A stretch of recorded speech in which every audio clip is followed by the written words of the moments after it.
ನಮಸ್ಕಾರ ಸ್ನೇಹಿತರೆ, ಇವತ್ತೇ ನವರಾತ್ರಿಗಳಲ್ಲಿ 6ನೇ ದಿನ. ಇವತ್ತು ನಾವು ಪೂಜಿಸಬೇಕಾದ ದೇವಿ ಕಾತ್ಯಾಯಿನಿ. ಈಕೆಯು ಅನಾಹತ ಚಕ್ರ ಅಂದರೆ 3ನೇ ಚಕ್ರಕ್ಕೆ ಅಧಿಪತಿ.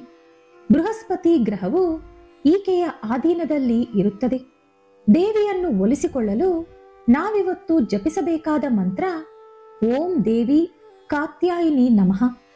ಹಿಂದೂ ಪುರಾಣಗಳ ಪ್ರಕಾರ ಆಶ್ವಯುಜ ಮಾಸದಲ್ಲಿ ಬರುವ ನವರಾತ್ರಿಗಳು ಎಷ್ಟೋ ಪವಿತ್ರವಾದದ್ದು.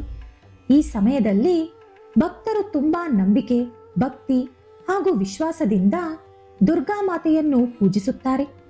ದುರ್ಗಾದೇವಿಯನ್ನು 9 ದಿನಗಳ ಕಾಲ 9 ರೂಪಗಳಲ್ಲಿ ಅಲಂಕರಿಸಿ ಪೂಜಿಸಲಾಗುತ್ತದೆ. ಈ ಪ್ರಕಾರ ನವರಾತ್ರಿಗಳಲ್ಲಿನ 6ನೇ ದಿನದಂದು ಕಾತ್ಯಾಯಿನಿ ದೇವಿಯನ್ನು ಪೂಜಿಸಲಾಗುವುದು. ದುರ್ಗಾದೇವಿಯ 6ನೇ ಅವತಾರ ಕಾತ್ಯಾಯಿನಿ. ಈ ದೇವಿಯ ಕರುಣೆ ಕಟಾಕ್ಷ ಭಕ್ತರ ಮೇಲೆ ಯಾವಾಗಲೂ ಇರುತ್ತದೆ. ಆಕೆಯ ಮಾತೃಸ್ಪರ್ಶ ನಮ್ಮೆಲ್ಲರನ್ನೂ ಯಾವಾಗಲೂ ಮುನ್ನಡೆಸುತ್ತಿರುತ್ತದೆ. ಈ ಸಕಲ ಚರಾಚರ ಸೃಷ್ಟಿಯನ್ನು ಮುನ್ನಡೆಸುವುದು ಮಾತೃ ಪ್ರೀತಿ, ಮಮಕಾರ. ಅದು ದೇವಿಯ ಕಣ್ಣಿನಲ್ಲಿ ನಮಗೆ ಸದಾ ಕಾಣಿಸುತ್ತದೆ. ಆಕೆಯ ಕಥೆಯು ಯುಗ ಯುಗಾಂತರಗಳಿಂದ ಸ್ಮರಣೀಯವಾಗಿದೆ. ಕಾತ್ಯಾಯಿನಿ ದೇವಿಯು ಕಾತ್ಯಾಯನ ಎಂಬ ಮಹಾಋಷಿಯ ಪುತ್ರಿ. ಆತನ ತಪೋನಿಷ್ಠೆಯ ಪ್ರತಿರೂಪವೇ ಕಾತ್ಯಾಯಿನಿಯ ಜನನ. ಆಕೆಯು ಅತಿ ಸಾಧಾರಣವಾದ ಜೀವನವನ್ನು ಕಳೆದಿದ್ದಳು. ದೇವಾಲಯಗಳು ಹಾಗೂ ಆಶ್ರಮದಲ್ಲಿಯೇ ಆಕೆಯ ಜೀವನ ನಡೆದಿತ್ತು. ಭಕ್ತಿ ಹಾಗೂ ನಿಷ್ಠೆಯ ಪ್ರತಿರೂಪವೇ ಕಾತ್ಯಾಯಿನಿ. ಈ ದೇವಿಯ ರೂಪವು ತುಂಬಾ ಪ್ರಶಾಂತವಾಗಿರುತ್ತದೆ. ದೇವಿ ಸುಂದರವಾದ ಮುಖದಿಂದ ನಮಗೆ ದರ್ಶನ ಕೊಡುತ್ತಾರೆ. ಆಕೆಯನ್ನು ನೋಡಿದ ಕೂಡಲೇ ನಮ್ಮೊಳಗೆ ಭಕ್ತಿ ಭಾವನೆ ಉಕ್ಕಿ ಹರಿಯುತ್ತದೆ. ದೇವಿಯು ಚಿನ್ನದ ಕಾಂತಿಯಿಂದ ಹೊಳೆಯುತ್ತಾ ದಿವ್ಯ ತೇಜಸ್ಸಿನಿಂದ ಕಾಣಿಸುತ್ತಾಳೆ. ಆಕೆಯ ನೋಟವು ಆಳವಾದ ಜ್ಞಾನಕ್ಕೆ ಸಂಕೇತವಾಗಿ ನಿಲ್ಲುತ್ತದೆ. ಆಕೆಯ ನಡವಳಿಕೆ ಯುಗ ಯುಗಾಂತರಗಳವರೆಗೂ ಆಚರಣೀಯವಾಗಿದೆ. ಆಕೆಯ ತತ್ವವು ಅಣು ಅಣುವಿನಲ್ಲೂ ಮಾತೃತ್ವದಿಂದ ತುಂಬಿರುತ್ತದೆ. ಕಾತ್ಯಾಯಿನಿ ದೇವಿಯು ಕೆಂಪು ಬಣ್ಣದ ಸೀರೆ ಉಟ್ಟುಕೊಂಡು ಭಕ್ತರಿಗೆ ದರ್ಶನ ಕೊಡುತ್ತಾಳೆ. ಕೆಂಪು ಬಣ್ಣವು ಜೀವನಕ್ಕೆ ಸಂಕೇತ. ದೇವಿ ಉಡುವ ಕೆಂಪು ಬಣ್ಣದ ಸೀರೆಗೆ ಚಿನ್ನದ ಬಣ್ಣದ ಸೆರಗು ಇರುತ್ತದೆ. ಇದು ದೇವಿಯ ವಸ್ತ್ರದಲ್ಲಿ ರಾಜಸವನ್ನು ನೆನಪಿಸುತ್ತದೆ. ಇನ್ನು ಕಾತ್ಯಾಯಿನಿ ದೇವಿಯ ಆಭರಣಗಳ ವಿಷಯಕ್ಕೆ ಬಂದರೆ ಕಂಠಾಭರಣಗಳು, ಕೈಗೆ ಬಳೆಗಳು, ಕಾಲಿಗೆ ಗೆಜ್ಜೆಗಳು, ಪಳಪಳ ಹೊಳೆಯುವ ಕಿರೀಟ ನಮಗೆ ಕಾಣಿಸುತ್ತದೆ. ಆಕೆಯ ರೂಪವು ಭಕ್ತರಿಗೆ ಕರುಣೆ ಕಟಾಕ್ಷ ಅನುಗ್ರಹಿಸುವ ಶಕ್ತಿಯಂತೆ ಕಾಣುತ್ತದೆ. ಮುಖ್ಯವಾಗಿ ಆಕೆ ಧರಿಸುವ ಕಿರೀಟ ಸಕಲ ಶಕ್ತಿಗಳಿಗೆ ಪ್ರತಿರೂಪವಾಗಿ ಹಾಗೂ ಭಕ್ತರಿಗೆ ಅಭಯಹಸ್ತ ಅನುಗ್ರಹಿಸುತ್ತದೆ. ಕಾತ್ಯಾಯಿನಿ ದೇವಿಯು 4 ಕೈಗಳನ್ನು ಹೊಂದಿರುವ ಚತುರ್ಭುಜ ಶಕ್ತಿ ದೇವತೆ. ಆಕೆಯ 4 ಕೈಗಳು ಸಕಲ ಮಾನವರಿಗೆ ಅಭಯಹಸ್ತಗಳಂತೆ ಕೆಲಸ ಮಾಡುತ್ತದೆ. ಅವುಗಳ ಹಿಂದಿರುವ ಸಾರಾಂಶ ಹಾಗೂ ಆಕೆಯ ಕೈಗಳಲ್ಲಿರುವ ದೈವಾಂಶ ಏನು ಎಂಬುದನ್ನು ಈಗ ನೋಡೋಣ. ಕಾತ್ಯಾಯಿನಿ ದೇವಿಯ ಬಲಗೈಯಲ್ಲಿ ನಮಗೆ ಖಡ್ಗ ಕಾಣಿಸುತ್ತದೆ. ಇದು ಬರೀ ಆಯುಧ ಮಾತ್ರ ಅಲ್ಲ, ಚೂಪಾದ ಆಲೋಚನಾ ಶಕ್ತಿಯ ಸ್ವರೂಪ. ಎಂತಹ ಬಲವಾದ ಶಕ್ತಿಯಾದರೂ ನಮ್ಮನ್ನು ಎದುರಿಸಿದಾಗ ಅದನ್ನು ಚೂಪಾದ ಆಯುಧದಿಂದಲೇ ಎದುರಿಸಬೇಕಾಗುತ್ತದೆ. ಇದು ಕಾತ್ಯಾಯಿನಿ ದೇವಿ ಧರಿಸಿದ ಖಡ್ಗಕ್ಕೆ ಸಂಬಂಧಿಸಿದಂತಹ ಒಂದು ಮುಖ್ಯವಾದ ಅಂಶ. ಕಾತ್ಯಾಯಿನಿ ದೇವಿಯ 2ನೇ ಬಲಗೈಯಲ್ಲಿ ಅರಳಿದ ತಾವರೆ ಇರುತ್ತದೆ. ತಾವರೆ ಹೂವನ್ನು ಸ್ವಚ್ಛತೆಯ ಪ್ರತಿರೂಪದಂತೆ ಭಾವಿಸಲಾಗುತ್ತದೆ. ಸುತ್ತಲೂ ಕೆಸರಿದ್ದರೂ ಕೂಡ ಆ ಕೆಸರಿನ ಮಧ್ಯದಿಂದ ಒಂದು ಸ್ವಚ್ಛವಾದ ತಾವರೆ ಹೂವು ಉದ್ಭವಿಸುತ್ತದೆ. ಅಂದರೆ ಪಾಪ ತುಂಬಿರುವ ಈ ಜಗತ್ತಿನಲ್ಲಿ ನಾವು ತಾವರೆಯಂತೆ ಬದುಕಬೇಕು ಎಂಬುದೇ ಕಾತ್ಯಾಯಿನಿ ದೇವಿಯ ತತ್ವದಿಂದ ನಾವು ತಿಳಿದುಕೊಳ್ಳಬೇಕು. ಇನ್ನು ಕಾತ್ಯಾಯಿನಿ ದೇವಿಯ ಎಡಗೈ ಅಭಯ ಮುದ್ರೆ ತೋರಿಸುತ್ತಿರುತ್ತದೆ. ಆಕೆಯನ್ನು ನಂಬಿದ ಭಕ್ತರಿಗೆ ಅಭಯ ಕೊಡುತ್ತಾಳೆ ಎಂಬುದೇ ಇದರ ಸಂಕೇತ. ಇದು ನಮ್ಮಲ್ಲಿರುವ ಹೆದರಿಕೆಯನ್ನು ನಿವಾರಿಸುತ್ತದೆ. ಅಭಯ ಮುದ್ರೆಯ ಮುಖಾಂತರವೇ ಕಾತ್ಯಾಯಿನಿ ದೇವಿಯು ಈ ಸಕಲ ಜಗತ್ತನ್ನು ರಕ್ಷಿಸಲು ಸಿದ್ಧವಾಗುತ್ತಾಳೆ.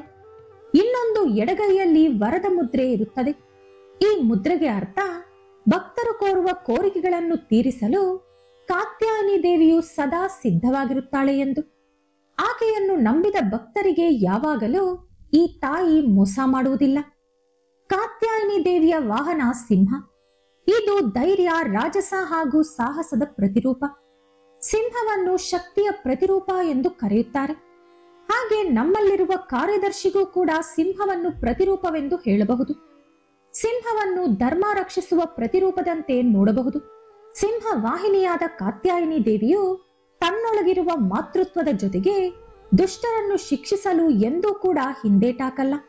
ಹಾಗೆ ಶಿಷ್ಟ ರಕ್ಷಣೆಗೆ ಅಭಯಹಸ್ತವನ್ನು ಕೊಡುತ್ತಾಳೆ. ಈ ಸಕಲ ಜಗತ್ತು ಅಂಧಕಾರವಾಗಿದ್ದ ಸಮಯದಲ್ಲಿ ಕಾತ್ಯಾಯಿನಿ ದೇವಿಯ ಚರಿತ್ರೆ ಶುರುವಾಯಿತು. ಸಕಲ ಜಗತ್ತನ್ನು ಅಂಧಕಾರವಾಗಿ ಬದಲಾಯಿಸಿದ ಮಹಿಷಾಸುರನ ದುಷ್ಟ ಕೃತ್ಯಗಳು ಶಿಖರಕ್ಕೆ ತಲುಪಿದ ದೆಸೆಯಲ್ಲಿ ಕಾತ್ಯಾಯಿನಿ ದೇವಿಯು ಆವಿರ್ಭವಿಸಿದಳು. ತಾನು ಅಮರ ಎಂದು ಭಾವಿಸಿದ ಮಹಿಷಾಸುರ ಸಕಲ ಚರಾಚರ ಸೃಷ್ಟಿಯನ್ನು ಹಿಂಸಿಸಲು ಶುರು ಮಾಡಿದ. 3 ಲೋಕಗಳನ್ನು ಪೀಡಿಸಲು ಶುರು ಮಾಡಿದ. ಧರ್ಮದ ವಿರುದ್ಧ ಅನೇಕಾನೇಕ ದುಷ್ಕೃತ್ಯಗಳನ್ನು ಮಾಡಿದ. ಅವನನ್ನವನು ದೇವರೆಂದು ಪ್ರಕಟಿಸಿಕೊಂಡು 3 ಲೋಕಗಳಿಗೆ ಅವನೇ ಅಧಿಪತಿ ಎಂದು ಗರ್ವದಿಂದ ನಡೆದುಕೊಂಡ.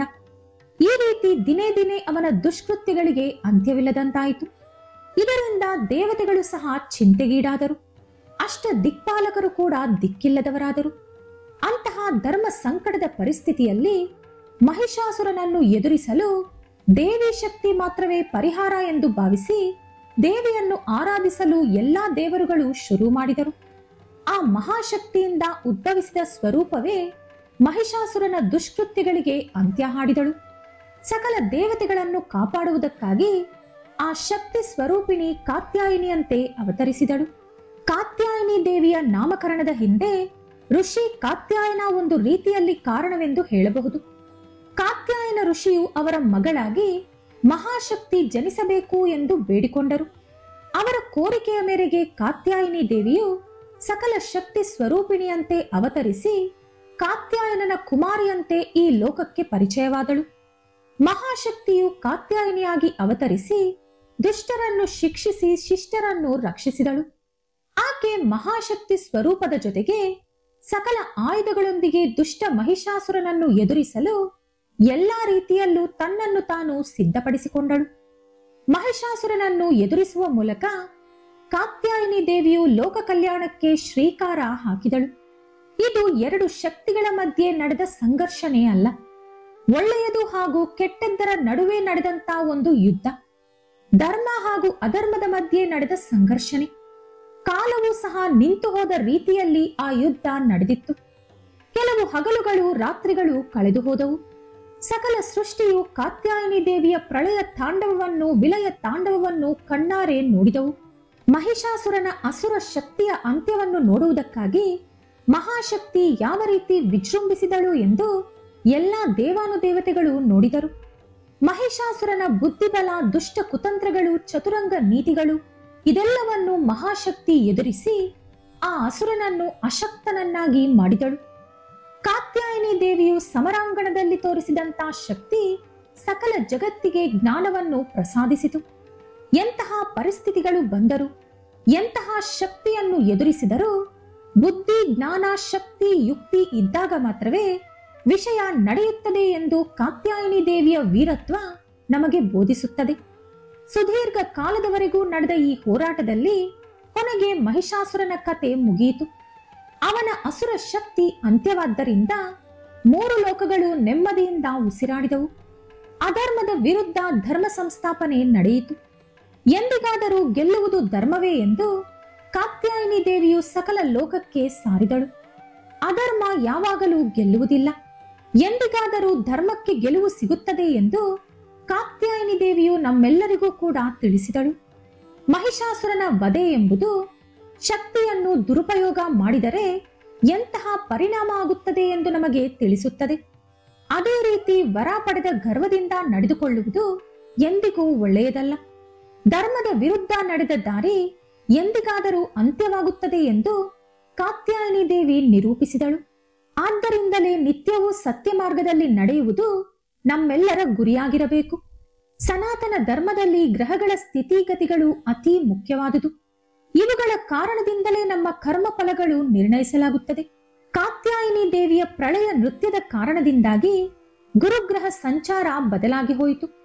ಇದರ ಕಾರಣದಿಂದಲೇ ಗುರು ಪ್ರತಿಯೊಬ್ಬರ ಜೀವನದಲ್ಲೂ ಸುಖ, ಶಾಂತಿ ಮತ್ತು ಕಷ್ಟಗಳನ್ನು ಕೂಡ ಕೊಡುತ್ತಾರೆ ಎಂದು ನಮ್ಮ ಪುರಾಣಗಳು ಹೇಳುತ್ತಿದೆ.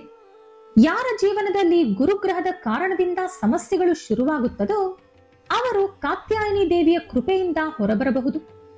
ಕಾತ್ಯಾಯಿನಿ ದೇವಿಯು ನಮ್ಮ ಸನಾತನ ಧರ್ಮದಲ್ಲಿ ಉಳಿದು ಹೋದ ಒಂದು ಮಹಾಶಕ್ತಿ. ಯಾವಾಗ ನಮ್ಮ ಬುದ್ಧಿ ವಕ್ರಮಾರ್ಗ ಹಿಡಿಯುತ್ತದೋ ಆಗ ಅದನ್ನು ಸರಿಯಾದ ದಾರಿಯಲ್ಲಿ ಇರಿಸಲು ದೇವಿ ಆರಾಧನೆ ತುಂಬಾ ಮುಖ್ಯ. ಕಾತ್ಯಾಯಿನಿ ದೇವಿಯು ಬರೀ ದೇವತೆ ಮಾತ್ರ ಅಲ್ಲ, ಆಕೆ ಒಂದು ತತ್ವ ಕೂಡ. ಬೆಳಗುತ್ತಿರುವ ಸತ್ಯ ಜ್ಯೋತಿಗೆ ದಾರಿ ತೋರಿಸುವ ದಿಕ್ಸೂಚಿ. ಇದೇ ಕಾತ್ಯಾಯಿನಿ ದೇವಿಯ ತತ್ವ. ಆಕೆಯ ಸ್ವರೂಪ, ಚರಿತ್ರೆ ಹಾಗೂ ಸ್ತೋತ್ರಗಳ ಮೂಲಕ ನಾವು ಜೀವನದಲ್ಲಿ ಮೋಕ್ಷ ಮಾರ್ಗದ ಕಡೆ ನಡೆಯಲು, ಅಂತಿಮ ನಿಜವನ್ನು ಹಾಗೂ ಸತ್ಯವನ್ನು ತಿಳಿದುಕೊಳ್ಳಲು ಸಹಾಯವಾಗುತ್ತದೆ. ಈ ವಿಡಿಯೋ ಇಷ್ಟ ಆದ್ರೆ ಲೈಕ್ ಮಾಡಿ, ಶೇರ್ ಮಾಡಿ. ಇಂತಹ ಹೆಚ್ಚಿನ ಉತ್ತಮ ಮಾಹಿತಿಗಳಿಗಾಗಿ ತಪ್ಪದೇ ನಮ್ಮ ಚಾನೆಲ್ ಅನ್ನು ಸಬ್ಸ್ಕ್ರೈಬ್ ಮಾಡ್ಕೊಳ್ಳಿ. ನಾಳೆ ಮತ್ತೊಂದು ವಿಡಿಯೋದೊಂದಿಗೆ ಪುನಃ ಭೇಟಿಯಾಗೋಣ. ಧನ್ಯವಾದಗಳು.